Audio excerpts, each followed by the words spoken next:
Now that wedding season is around the corner, I think this is a very important topic that we should talk about. Saving time between functions during your wedding week. ये बहुत ही ज़्यादा hectic week होता है because Indian weddings में कम से कम 4 से 5 functions तो होते ही होते हैं and these are back to back 2 functions in a day is very average. तो जब 2 फंक्शंस हो रहे हैं और आपको 2 बार तैयार होना है और हर बार तैयार होने में इतना टाइम लगता है तो हम अपना टाइम कहाँ बचाएं? अगर तुम्हारे भी घर में शादी है या फिर तुम्हारी ही शादी है तो I am gonna give you a lot of pointers in this video because अगर तुमने सारा का सारा टाइम 3 घंटे 4 घंटे सिर्फ गेटिंग रेडी में बिता दिया तो तुम खुद के लिए कहाँ टाइम निकालोगे? तुम्हें इसमें खाना भी खाना है, थोड़ा सा रेस्ट भी करना है, फेस भी वॉश करना होगा, पुराना मेकअप उतारना होगा, बहुत सारी चीजें होंगी इन इवेंट्स के बीच में। Cutting short the amount of time is very important. That is exactly what I'm gonna help you with in this video. नमस्ते everybody, मेरा नाम अदिति है और मैं एक प्रोफेशनल मेकअप आर्टिस्ट और एक्स ब्राइड हूँ। मेरी अभी जुलाई में ही शादी हुई है तो I have a lot of pointers. I am talking with my experience and I'm gonna give you some golden nugget. Number 1, clarity. Now let's say आपकी वेडिंग शॉपिंग हो गई, आपने ज्वेलरी शॉर्टलिस्ट कर ली, आपका सारा काम ऑलमोस्ट हो चुका है. Be absolutely clear about your looks. If you have 5 events and you have 5 outfits, then you need to know कि आप किस तरीके से अपना मेकअप और हेयर वेरिएट करोगे.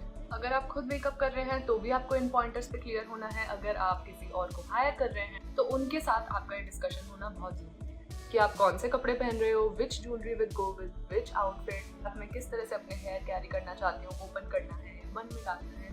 थोड़े से आइडियाज आपके पास अपनी हर लुक के होने चाहिए कि आप रेफरेंसेस लेके रखें. जब इन सब चीजों पे क्लैरिटी होती है तो ये आपका बहुत ज्यादा टाइम सेव करती है. Which brings me two point number 2.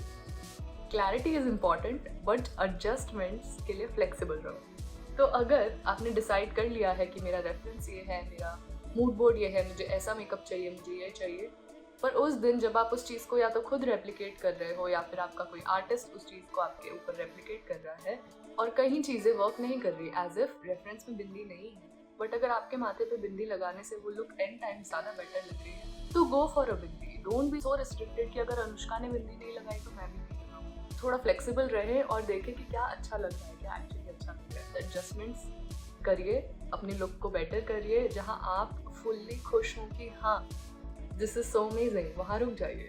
Point number 3, create a very Kameng, relaxing, peaceful environment for yourself. आप एक केओटिक एनवायरनमेंट में ना आप खुद ढंग से रेडी हो पाओगे और ना आप खुद खुश फील कर पाओगे. तो make sure that you have your space, आपका अपना रूम हो, आप आराम से तैयार हो, आपकी ज्वेलरी जो आप उस दिन पहन रहे हैं वो लेड आउट होनी चाहिए. आउटफिट आपको पहनना है वो ऑलरेडी बाहर नीटली लेड आउट होना चाहिए. अगर आपको अपने आउटफिट में कैन खोलना है, स्टीम आयन करनी है, तो वो सारे काम आप अपने मेकअप चालू करने से पहले ये सब सॉर्ट करके रखें ताकि आपका काम हो सिर्फ खुद को ब्यूटीफुल दिखाना और उस आउटफिट में घुसना. हो सकता है कि तुम रात को बहुत थकी आओ, तुमने अपना लहंगा उतारा, वो लहंगा वहीं पड़ा और सुबह तुम रेडी हो रहे हो, 10 चीजें हैं, लास्ट नाइट की ज्वेलरी भी यहीं पड़ी है, लास्ट नाइट का लहंगा भी यहाँ पड़ा है, आज का लहंगा भी यहीं है, आज की ज्वेलरी भी यही है. जब इतना सब कुछ एक एनवायरनमेंट में होता है तो there is a lot of chaos.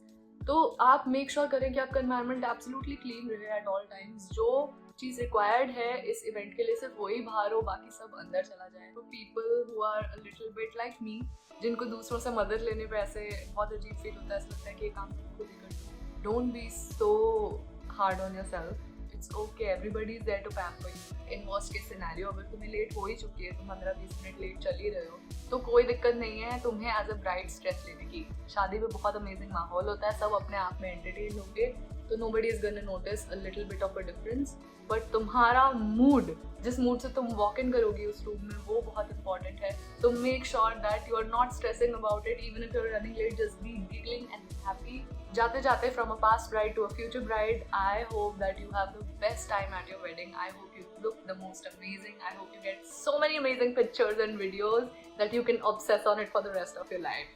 With that, I will take a leave today and I will see you in my next one. And if there are any wedding specific requests, hit them at me. You know what goes down between the events.